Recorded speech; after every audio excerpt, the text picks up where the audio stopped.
অর্থাৎ কালীঘাটের কাকু 30 এপ্রিল পর্যন্ত অন্তর্বর্তীকালীন জামিনের মেয়াদ বাড়িয়েছে আদালত, কারণ তিনি অসুস্থ। কিন্তু এবার সিবিআই তার জামিন কমানোর জন্য, বাতিলের জন্য হাইকোর্টে একটা রিপোর্ট জমা দিয়েছে। কি রিপোর্ট, কি বৃত্তান্ত, দেখুন কি আছে সেই রিপোর্টে।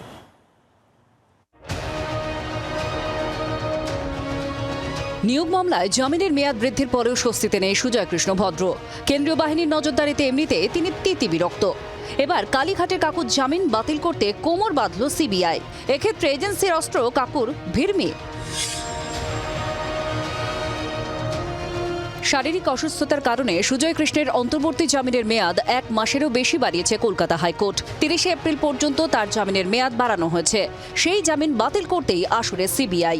কেন্দ্রীয় গোয়েন্দা সংস্থার সূত্রে জানা গিয়েছে, গত বছর 30 ডিসেম্বর প্রেসিডেন্সি সংশোধনাগারে জ্ঞান হারান কাকু।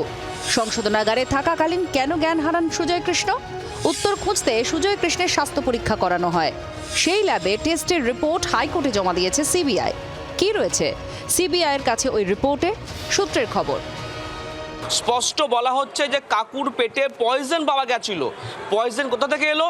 এও জানা যাচ্ছে যে কাকু জেলে বসেই অত্যাধিক পরিমাণে সেডেটিভ ড্রাগ ট্যাবলেট তিনি নিয়েছিলেন, যে কারণে কাকু সংজ্ঞা হারিয়েছিলেন।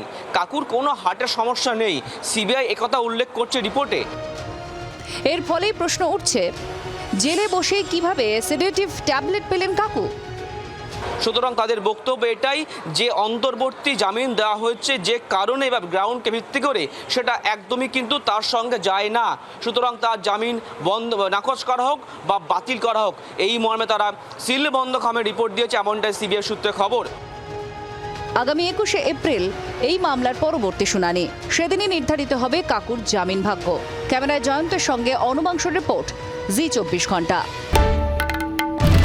বাংলার আওয়াজ, বাঙালির আবেগ, জি 24 ঘন্টা।